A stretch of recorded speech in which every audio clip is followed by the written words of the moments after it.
Zervos, Melissa Desi, Ramona Conkle, and Tracy Montfort, Viola Dungy, Maureen Perkins. And we also have two guests, Chris Mecklin and Gina Best. And also have, for the first time, our new director, Terry Gilliland. So we're going to get started. Melissa, do you have any directions for people before we get started? The directors are here. If you haven't already signed in using the chat box, please do that. And we have you all on mute when you sign in. So I will also pull up the chat. You're already muted, but we might take that off for questions at some point. So just keep your phone on mute until we say otherwise.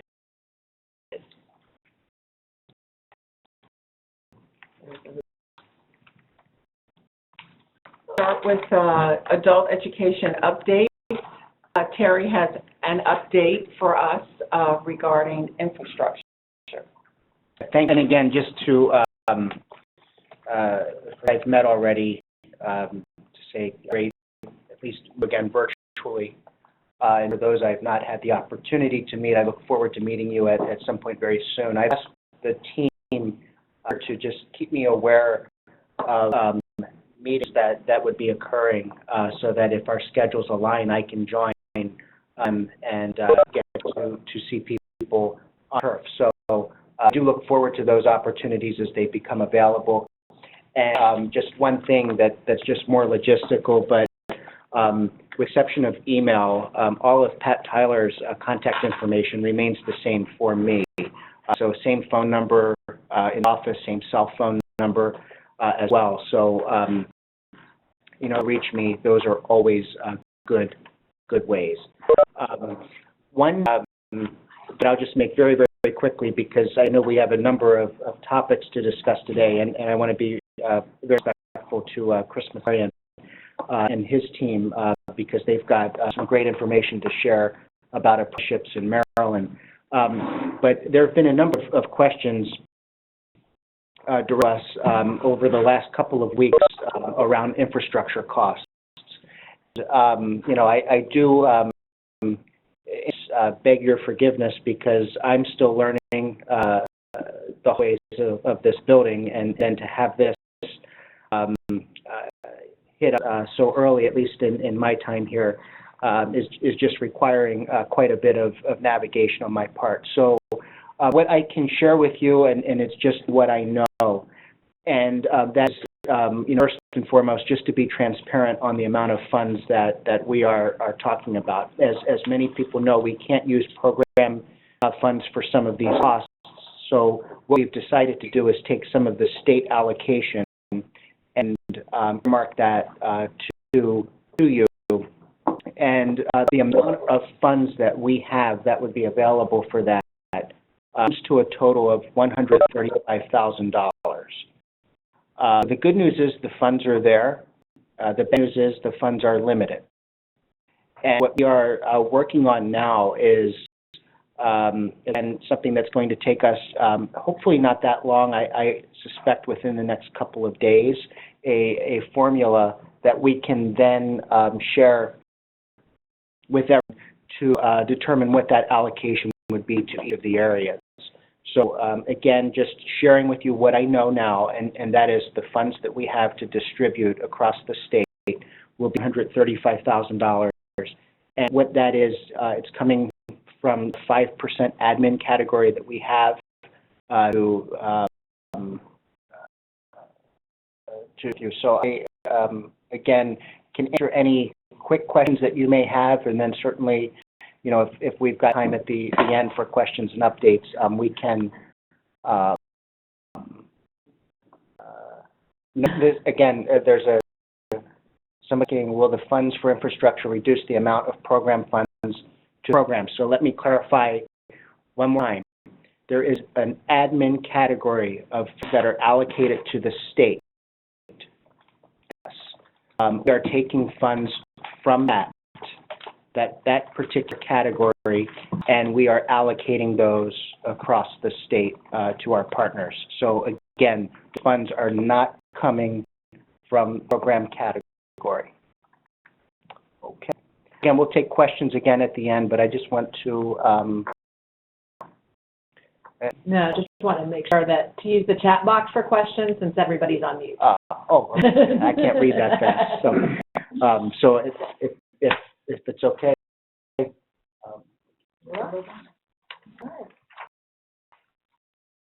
This is an update from Octave from their shop talk this month. I put together what they call playlists for working with participants with disabilities, and so you can access it either through links or through the Workforce GPS website. And there are, I think, 10 playlists addressing different issues. If I can click it and it goes live, will be good. If not, an example on the next page. So, Workforce GPS site that has the different playlists, and when you access one of, it will give you resources. It will hopefully give you resources to work with populations with disabilities. There it is. It's in a PDF form.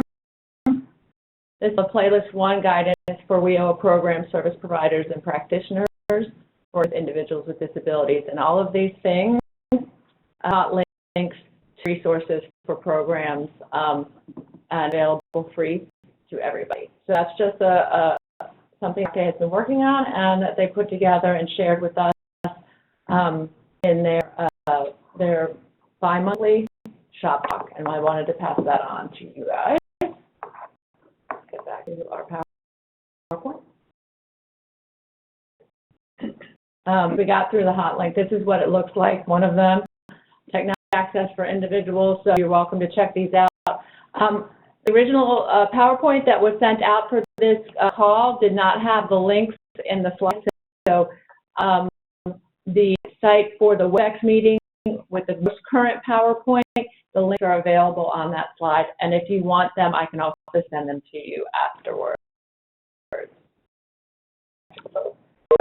From GED, just that the GED conference is coming up in July. That was the announcement that the GED office wanted to share. It's July 25th through 20th in Dallas, Texas.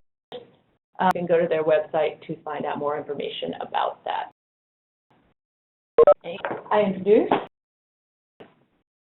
Chris. Closer? No, I just need to click for you. Good evening. Thank you very much for interviewing me for the next couple of minutes, and thank you to Terry and the whole adult education team for trying to help integrate registered apprenticeship into the work that you're doing every day, and as well as the work that we're doing every day. Quickly, as we start the PowerPoint, I will tell you that there's not a lot of interaction between registered apprenticeship and the adult education community historically.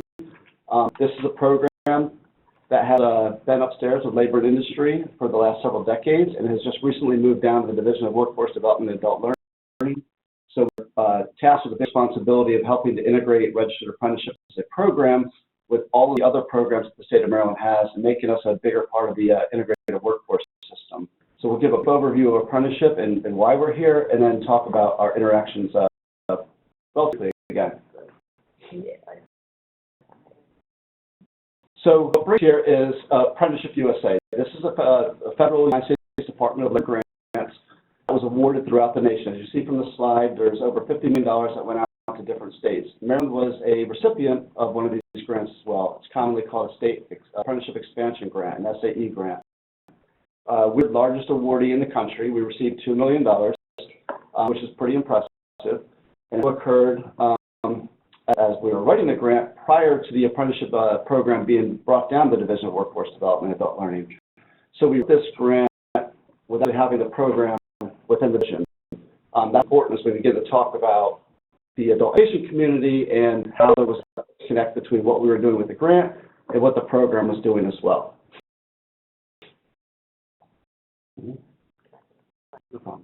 If you want to ask the questions, let me know. We have a few things that we have to do with the grant. we diversified registered apprenticeship, and that means the occupations that we currently have, as the types of programs we currently have, and the participants that we're serving. So, for example, the vast majority of the programs that we have in registered apprenticeship come with the skilled trades, the building trades. These are the occupations you think of historically when it comes to apprenticeship: electricians, bricklayers, concrete workers, and operating engineers, roofers. But we also start expanding into things like information technology, the health industry, the hospitality industry, and explore we can do career pathway models as registered apprenticeship programs and occupations. To give you a quick example, in November of 2016, during National Apprenticeship Week, we registered Maryland's first information technology registered apprenticeship occupation, a security occupation, as well as a digital and social media occupation. In January, we did the first of its kind in a biotech occupation. We're looking to continue along those lines.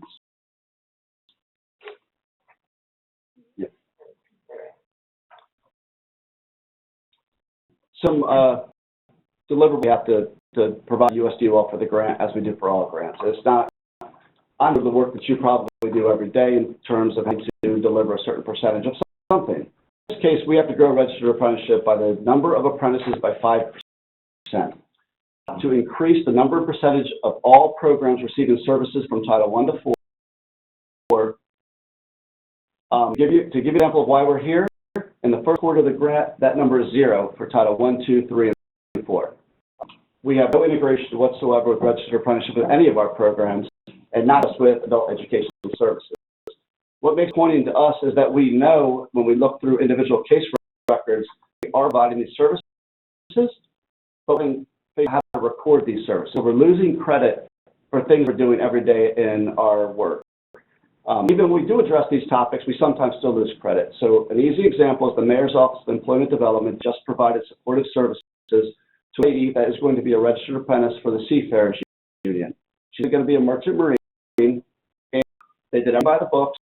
How we can record the service as an apprenticeship service, so that still ends up being as a 0. So we're talking a little bit about recording services to make sure that when we're doing something, that we get credit that we deserve, as well as we track the statistics and numbers because they are important for funding purposes.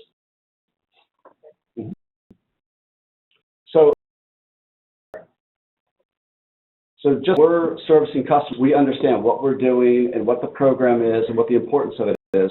The official definition of an apprenticeship, it's earn while you learn. You earn it from day one, hour one. Sometimes your apprenticeship, and you'll hear internship, they're not the same. An intern can often be unpaid, it can be short, 1, 3, 4 weeks. Sometimes it can be 3 or 4 months. An apprentice is a very time-based program, 2 hours a year of work, for example, related instruction component that comes with it.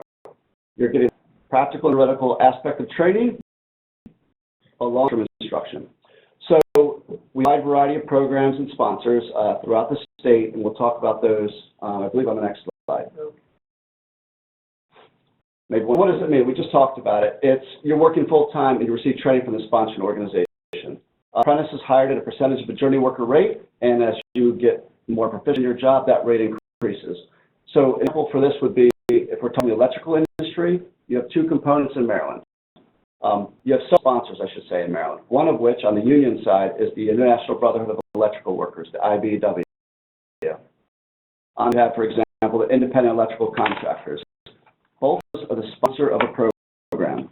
That sponsor is a series of contractors, and those contractors are the apprentices. It works for the contractor, a percentage of the journey workers' rate, and the contractors follow the standards of work processes set by the sponsor, in this case, the IEC and the IBEW.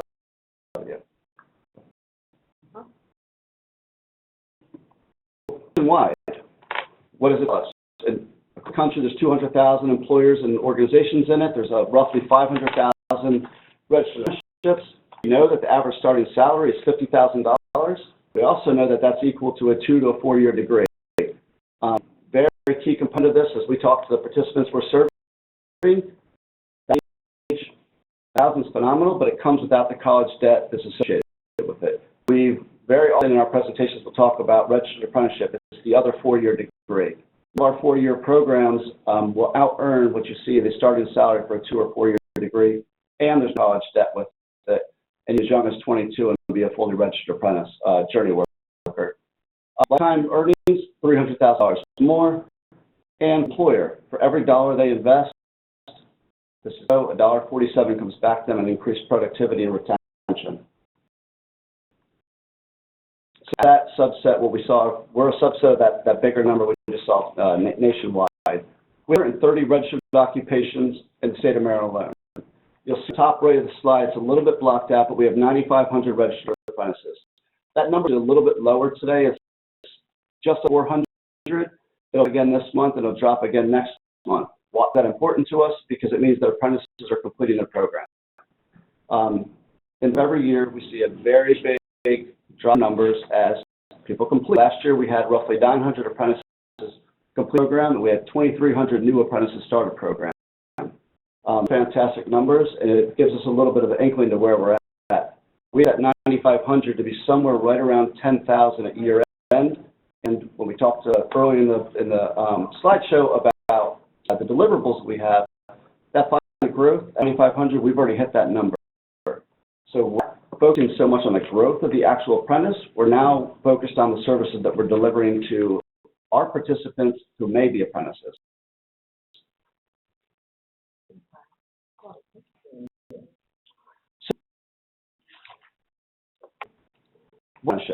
In Maryland, until pretty much today, we've only had a time-based program, and that means a number of years. Our programs go from 1 to 5 years. Each year is defined as 2,000 working hours. So if you have a 5-year program, it's 10,000 hours. 4 years, 8,000. Each year that program will come with at least 144 hours of that related instruction that we talked about several slides ago. And think of that, again, almost like college for the worker. It's the related instruction, the theoretical component that goes with the work they're doing every day. Change the regulations, and we're going through the final approval process now to do competency-based approaches. What that means to us is that we can do a different style of apprenticeship, where a program can be built, that a worker can come out, an apprentice can come out and pick up a certain set of competencies before entering the on-the-job training component, and in a much shorter manner be a fully certified journey worker. That's important to us because it opens the healthcare industry a whole new category of participants, to participants that now have to go to that 2-year degree to the healthcare system. That's just what it says. It's a combination of both, on-the-jobs and competencies. So we talk to sponsor, and you have one of your participants in, and if they say, for example, oh, I'm going to get a job at the IBW, or FTI, or ABC, or IEC, they're talking about a registered apprenticeship sponsor. They also employer, I'm going to work for John's Contracting or Mike Contracting. That employer is working under a sponsor, but can be their own sponsor. So important to note, because large companies, for example, the Council, the Maryland Apprenticeship and Training Council meeting, we're going to register a new program for Schuster Concrete. They will sponsor with their own occupation. So you do this 2 ways. And they always provide the on-the-job training, and with that, the related instruction. So that's that college for workers, if you will. The employer can deliver it, a community college can deliver it, a joint apprenticeship training committee can deliver it, which is a union-based apprenticeship, or another entity, which can be, a training provider, for example. And system, and that's why we're here. It's how to integrate all of these jobs, all of these occupations, and take the word jobs out of it. How do we integrate all these careers and all these opportunities for the people that we're serving every day?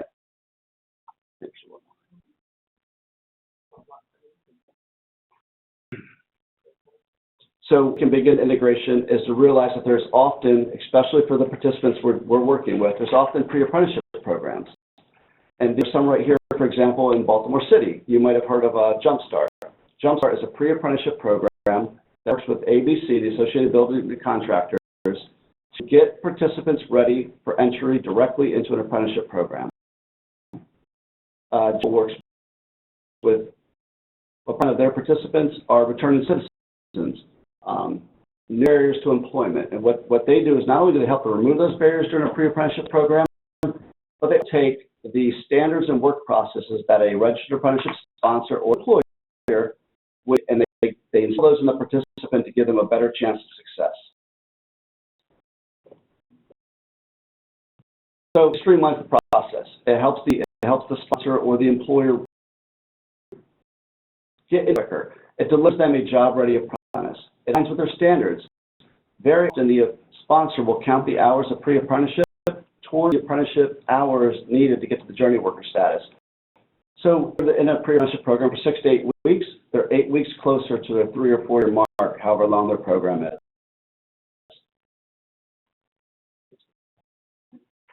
It also to answer questions that our participants might have, that our job seekers might have.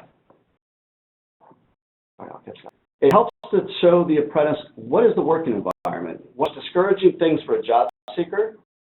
And you know, history here is I was a job seeker in an American Job Center myself. And you know, when you're doing LMI and your labor market information, you're looking for a career path, you're trying to figure out where you're going to be and where do you want to go, there's nothing more discouraging than trying a job you know nothing about. One of the things about pre-apprenticeship is that it gives you some of the on-the-job training before you really committed yourself to the career. Before you signed up with a sponsor, maybe you paid the union initiation fee, the testing fee, the drug test fee. What you included in that program, you've had a chance to try it out.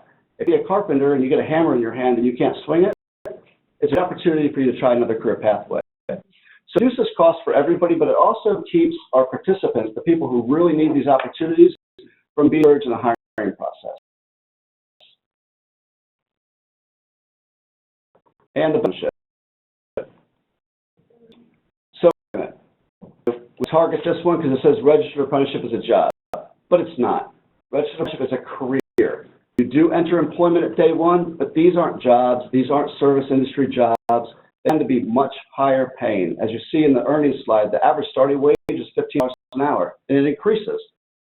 On a time program, as competencies, every 1,000 hours, 2,000 hours, you get a raise. It's defined along your pathway until you become a journey worker where you reach top wage. At the end of it, you get a recognized credential. Often those are transferable state to state within your industry. And sometimes just with minor tweaks when you get to a new state. You'll often hear about electricians going from Pennsylvania, Maryland to Delaware as work exists. It is an enormous opportunity for one of our participants, once they're a journey worker, to stay employed, whether, even if the local business has dried up or they're forced to look for work elsewhere. And then, really like to talk about is what does it mean. So we're in the age of the millennial where many people change jobs very often, very fast. Study US DOL has run shows that 91% of all the program are still with their original employer a year after. So if you think about that, and you're in a 5-year program, you have the same employer for 6 years. That's fantastic. And when you get really into the niche industries, you'll have been there for 20, 25, and 30 years, because now you're looking at a sponsor to where individual employers may lay somebody off or lose work briefly, and the next employer picks them up. So we have vast amounts of data shows that when you're with a sponsor, they stay decades. So again, in the age of the millennial, that's something really fantastic for us to pay attention to.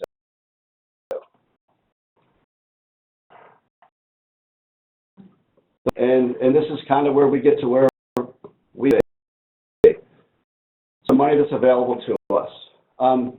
Well, we really haven't done much of anything with it. For example, the Workforce Innovation and Opportunity Act gives us a lot of what it says, innovative opportunities to do things. One of which is to add a registered apprenticeship program at the sponsor's request to the EPL, the Eligible Training Providers List. We calendar year 2017 with a whopping 0 registered programs on our ETPL. As of tonight, we have 12 on the list, with another one pending and an application received today. That's 14. It sounds exciting, but that's 14 out of a potential 150. So our goal, of course, is to add every student that wants to be on that list to it. And it'll be why. One list, there's a host of opportunities available to the sponsor and or the employer, and more importantly, to our participants. That includes getting an ITA to get into a program. It can be supportive services from the local workforce area, transportation, tools, clothes. It can be assistance with paying union initiation fees if it's a unionized program. These are things that help to remove barriers for a lot of the job seekers we're working with. That sponsor on the list opens up all those benefits. and the ITA, it can reimburse the sponsor or employer for the cost of the related instruction, which we know will help to encourage the employer for hiring because they're not bearing that whole expense by themselves now. As we close, I know there's a couple questions, but I want to talk about just the programs in general and why it should be important to our job seekers. And trying to talk from the adult education side to Okay. So that brief dialogue, and we're back. So we have approximately 140 sponsors in the state of Maryland. Our total is much closer to 400, but active basically means they have an apprentice in the system today. So we're going to talk about the ones that are active. 140, 138 require high school diploma or GED. That's a pretty good bar for us to start with. 2 of the sponsors do not require that. One requires you to attain the GED prior to completion of the Registered Apprenticeship Program over 4 years. And the last one does not require that at all. They do require, however, that you've proven along the path of education through your 3-year program. That means a lot of job seekers coming in that if we want to direct them towards registered apprenticeship, they're seasoned, and we've got to be able to figure out how to get them to where they need to be to meet those minimum requirements to enter the registered apprenticeship program. And just as importantly, and I think what brought me down to adult education for the first conversation a few weeks ago is how to resist. Because now you've tens of thousands of participants, and we have exactly 0 participants that have been served that are seeing you in order to enter a registered apprenticeship program. And we know that's not true. But it's not on our part, it's a failing because registered apprenticeship didn't come to the table with the information that's needed. So different services that have been added that you can now, and I believe it's a drop-down menu. One of your experts tell you how to do the services. But the importance for us for the grant is that we promised to better registered apprenticeship with education. And more than the grant, because grants go away, this is the right thing to do. It's extremely important for us to make sure that all of the job seekers who really need these opportunities are getting them and they're following the data. So we know that if we're providing services to get people to the educational point that they have to be at to enter our programs, that's what we're doing. Yes, in terms of earnings, it's also to show that these aren't just jobs. You're not entering a job at $9 or $10 an hour. Many jobs start at $15 to $18 an hour, and they climb rapidly. You're in the electrical jobs finishing in the Baltimore area around $35 and $36 an hour. Some of the elevator constructor jobs are closer to $40 an hour.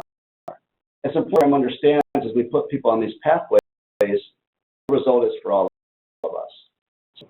I know there's information I just dumped on you, and I see there's a couple of questions.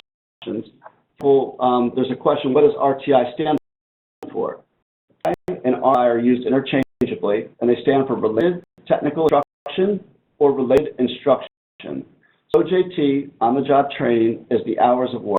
So, for example, I show up for work 7 to 3:30 every day. The employer teaches me on the job how to do my skills. That's my OJT. At work, I report to my local JATC or community college a couple times a week for an hour or 2 a night, and that's where I get that RI or RTI, the Related Technical Instruction, and that theory-based learning. Is to employers involved in apprenticeship programs in the Eastern Shore. One of the things about apprenticeship is we are everywhere in the state of Maryland. Every county, every workforce development area has at least one, if not multiple programs. So we'll segregate the list now so that we can break down where the sponsors are across the state so that you can look and look. Some bigger sponsors like the IEC, ABC, IBW, the Carpenters, they're everywhere. So we don't have a map where we pinpoint them. There's those on the Eastern Shore like Trees, that's a small sponsor, I believe located near Chesapeake College. Example of a sponsor down. I believe they have 3 active apprentices right now. So we'll work better, more precise list of where they are for you, but that's a good starting point. Chris, any questions? We'll move on to Melissa. Good morning, everyone.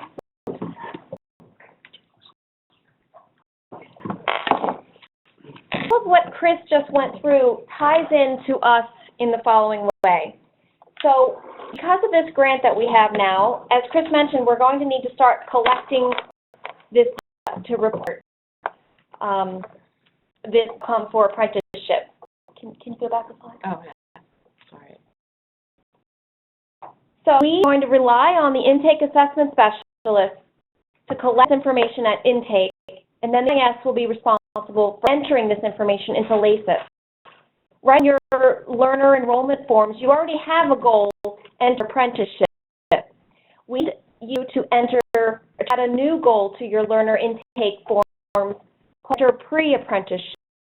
Chris covered what this was. So we're going to now have two goals on learner enrollment forms after pre-apprenticeship. Learner at intake, during the interview, ask them, are you in a pre-apprenticeship program? Are you in an apprenticeship program? Write that on the learner intake form. The enter it as a goal, and they enter the date that the goal is met in order to show in LACIS. I report these two goals, which of our adult ed learners are in these two pre-apprenticeship or apprenticeship every 3 months.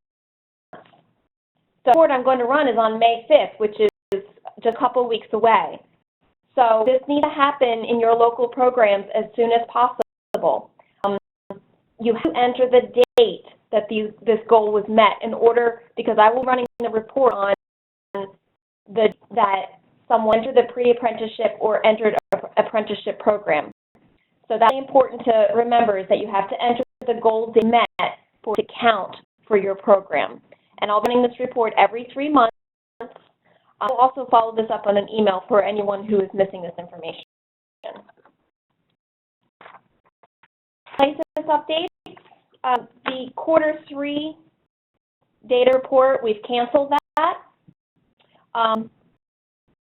Several reasons. One of them is that because of the March 24th release from LACIS, 4 is no longer available in the regular report manager window. It is now available under the searches tab on the left-hand side. And this was done for many reasons. Many programs actually requested it to be done in this, to be moved over to the searches tab because there were just too many in the list of reports on the report manager. So when Q4, the final report, will have instructions for the administrators in the MIS on how to run a new table 4. But at this point, the Q3 data review report has been canceled. And just keep up on the user news page on LACIS for any release updates and changes. A lot of questions that are about a recent release or why is this changed, and it's always in the user news page as well. So just keep up on reading that. Last 2 items, on June 13th and 14th, the administrators and the MIS will end a LACIS training that will cover all of the new periods of participation and the new NRS table information. Programs will come on the 13th, the other half on the 14th. I've already notified the programs which day they come. We're booked solid, so we can't accommodate any changes at this point. And last note, on April 20th, next Thursday, we'll have our LACIS work group meeting. I'll send out an agenda for that. It's a pretty packed agenda, so we'll cover a lot of information, and I'll send a reminder out about that as well. Melissa, goal equals into program, not completion of program. Once the date that they end date met, so that we know that they're in an apprenticeship or a pre-apprenticeship program. We're not at the completion of the apprenticeship at this point. That could be years and years away. We want entry into the program. We're entering Q3 data. Timely. It should be entered on a monthly basis, preferably weekly. Thank you, Melissa. And then we have some updates from the National External Diploma Program folks. This is Donna Moore.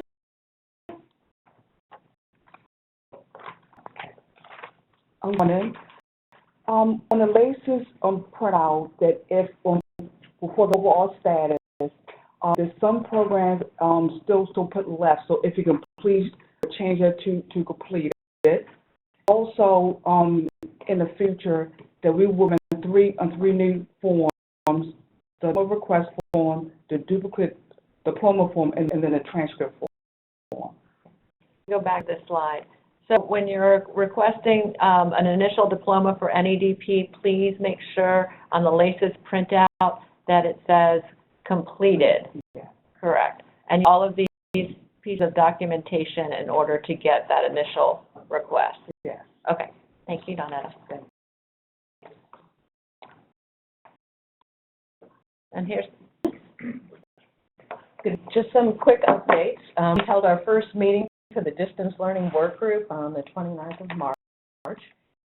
We will be meeting monthly for a while to explore how to expand our distance learning program, curriculum, and delivery models, really with blended distance learning. We're in the process of updating our current distance education policy, which is a basic education skills and English language assessment policy document. We submitted to OCTAE in December. And this includes what would be approved distance learning programs, how to count the proxy hours, and the different types of models that we would use. So more will come on that. And for those of you who don't know, the assessment policy has been updated. It is on the policy page on the Dollar website, and we recommend that you take a look at that new policy. Okay. Is there a question? Okay. Oh. Oh, we also, Melissa said on the Elvis homepage. Hi, Helen. There's a question about the new transcript form. Do you have an estimate on when it might be ready? No. For NEDP you're designing? Next 12 months on the NEDP new transcript form. And the intake and assessment specialists work group will be held on Thursday, April 13th. We have about 10 people who are going to participate in the first meeting. And our purpose is to really take a look at priorities for best practices, tools, and resources to IAS and be more effective in their positions. So we'll be meeting on an ongoing basis as we develop these, and we'll continue to update you as things evolve. There's an update on the regional leadership meetings that we had in October and November, and many of the comments that we received were that we would like to hear from other state programs from around the country. So I have recruited the director and her team from Delaware, and the executive director and a lead consultant from Pennsylvania to present on May 9th to the leadership teams on best practices for improvement and delivery. So mark your calendars. We will be sending out information on how to log in. It will be a webinar, but this is so that we're just following up on some of the things that we talked about in October and November, and maybe glean some and tips and practices from other places around the country. Unmute, let me find her first.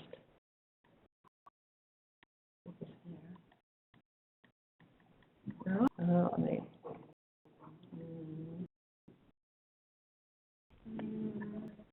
Hello? Yeah. Are you there? Yes, can you hear me? I can, yay. All right. All right, Thank you. so everyone, just some brief updates from MACE. We're very excited.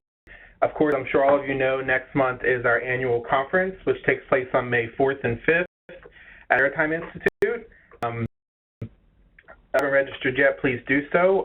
We've had a flurry of registration in the past 2 weeks, so we don't normally completely sell out, but just keep that in mind if you're still on the fence about registering. I do so sooner rather than later. Many submitted nominations for awards, for student awards and professional awards. you should notification of whether your nominee was selected or not within about a week from today. As well as just the other things to keep in mind, we have a lot of different workshops planned for the conference, including an update from various people at the state and federal level. Had a talk today from Chris McClary on apprenticeships, but there will be an apprenticeship workshop, as well as numerous workshops, best practices in ESL, AVE, NDP, and so on. So we look forward to seeing you there. And also, if you work in organizations that you have work development house in your area, please encourage them to come as well. We've had positive feedback from other workforce development participants in the past, and we continue to integrate our services between adult education and workforce and career services. We want to make sure that MACE is meeting those needs as well. And that's all I have. Thank you. I see Emma on the call, so Liz Dennis has volunteered to give the Malik update. You are unmuted. Good morning. Yes. Good. MALAC meets quarterly, and this past time the focus was on two-generation programs. We had a report on family literacy and adult ed, and then a report also on programs sponsored by DLLR and other groups to meet the needs of families from generations. There was also a presentation to Pat Tyler from the governor, thanking her for her work. I think that's it.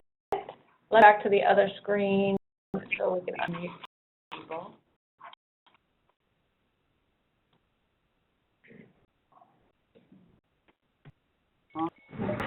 Okay. So everybody is unmuted. That's dangerous. But if anybody has anything to share or share mostly questions, I'd appreciate in the chat box because they're easier to get to. But if anybody has anything exciting to share, we're here to listen. And everybody should. Yes. This is Emma. I'm actually on the call. I'm sorry, I didn't know her name. Well, I don't know what happened, but I did sign in. Yeah. Oh, it's probably one of the user number people. Okay. So, all right. Okay. I do have some.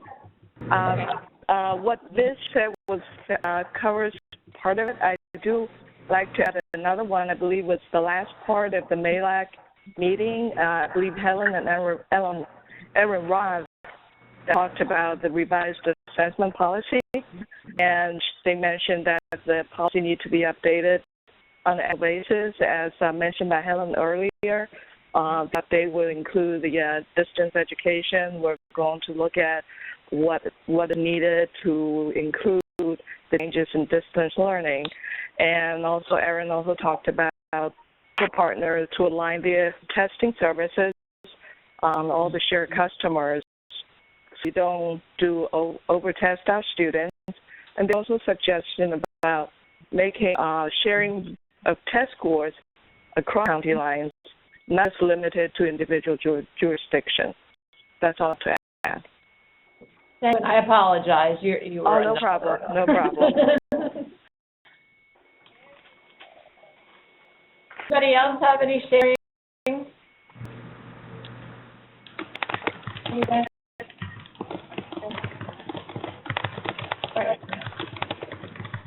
Okay. Okay. There's a question.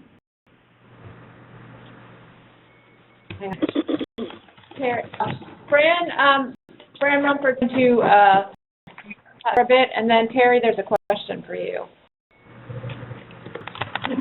Well, correctional education is working on the development of a guide on social and emotional competence, and we're bringing it to the younger students. And we're working on such things as developing persistence, self-advocacy, self-efficacy, goal setting, self-management, those kinds of skills.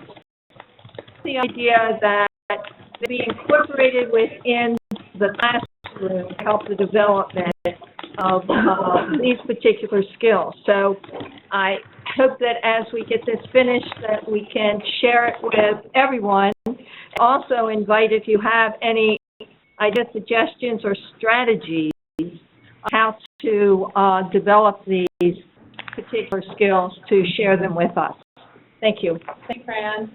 There's a question, for the opening remarks about infrastructure funds. Can you give examples of what type of expenses might qualify? Yes, sir. It's a good question, and what I would say there, because I don't want to give out misinformation on something that I may not know fully, but is going to be giving what is a presentation at the Raising the Bar pre-conference on Wednesday, May 3rd, and be able to go more into a deeper dive on that. In fact, I've seen some of his slides already, so he has a very in-depth presentation to go into that. And then what we will do, just to ensure that that information is cascaded here, is some of that so that that question can be answered in this forum as well. So whether an email or just a follow-up here, we'll make sure that that information is provided. One more. Do we know yet if the infrastructure funding will flow directly from Dollar to the one-stops, or if it will be awarded to programs and we will need to transmit the funds to the stop through the state? Probably would be simplest if that's an option. Yeah, I will get clarity on that. But my sense was that was going to be the one-stops, but you know, again, I'll verify that. Thank you. Any further questions? Hearing? Graduation? Graduation announcements? Up events? Oh, yeah, Melissa, Sam. Yeah. We're going to hold our graduation on May 30th. And this, we skipped last year because of the Central Branch renovation. So I'm looking forward to a wonderful event on May 30th. And you're invited. The County Project Literacy, FYI. Yes, that's right. May 30th. Thank you. Sure, thank you. Anything else? Their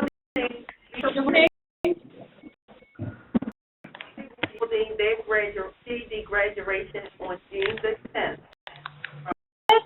I'm sorry? BC, Baltimore City Community College. Okay, thank you. BC graduation on June 10th. June graduation, Baltimore City Community College. Woo!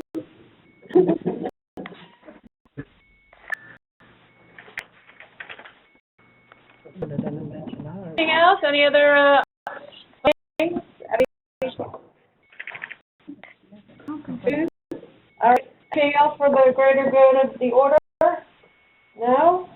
Thank you all. This recording will be sent out to you as well, and the updated PowerPoint slides are also available through the WebEx. Contact us if you need anything. Thank you. Have a good one.